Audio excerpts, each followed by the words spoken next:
Oke, Assalamualaikum warahmatullahi wabarakatuh. Perkenalkan nama saya Aldilan, saya dari Prodi Sistem Informasi kelas 103 dan kali ini saya mempresentasikan tugas kelas saya. Topik kali ini yang dibahas itu adalah perkembangan teknologi pada bidang bisnis dari industri 1.0 hingga saat ini. Nah, seiring dengan perkembangan zaman, teknologi telah menjadi elemen utama dalam transformasi bisnis, mengaruhi cara perusahaan beroperasi, berinteraksi dengan pelanggan, serta mengembangkan produk dan layanan. Nah, industri pertama ada yaitu industri 1.0 itu tahun 1907 1760 sampai 1840.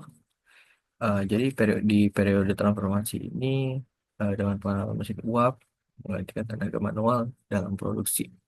Jadi utamanya ada pada penggunaan mesin uap dalam manufaktur dan transportasi, peningkatan produksi dengan sistem mekanisasi yang menggantikan tenaga manusia dan hewan, perkembangan infrastruktur transportasi seperti kereta api dan kapal uap yang mempercepat distribusi barang.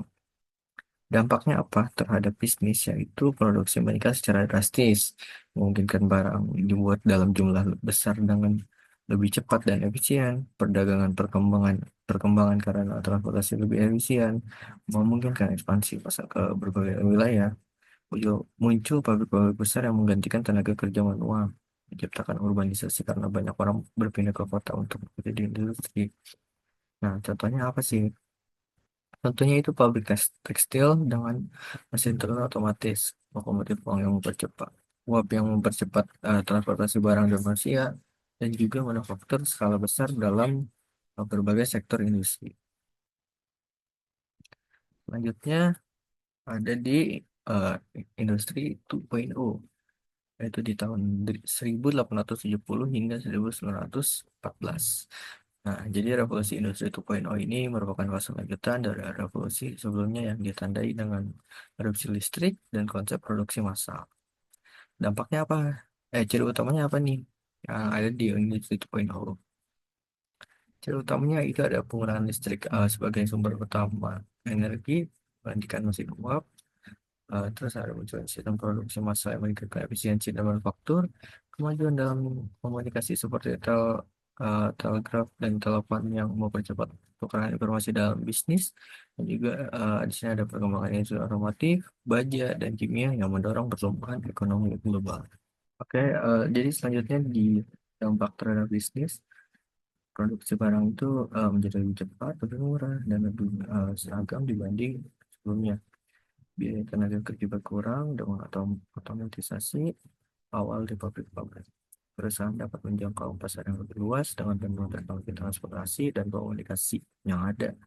Muncul bisnis dan juga munculnya bisnis retail modern dengan konsep department store dan distribusi produksi skala besar.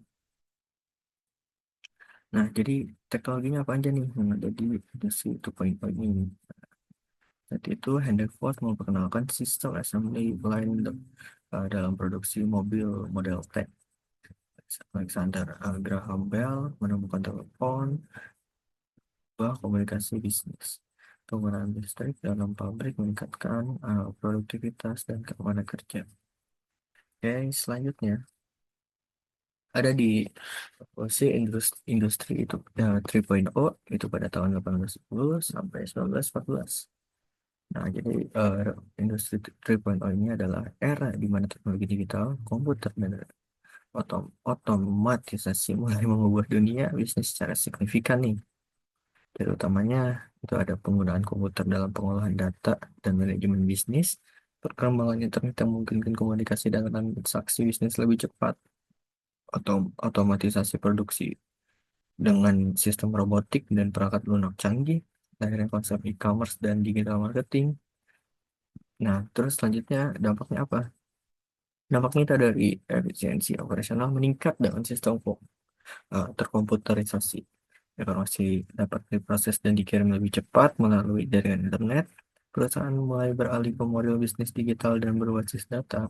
Dan kemunculan industri berbasis teknologi seperti perbankan, online, cloud computing, dan perangkat lunak manajemen bisnis.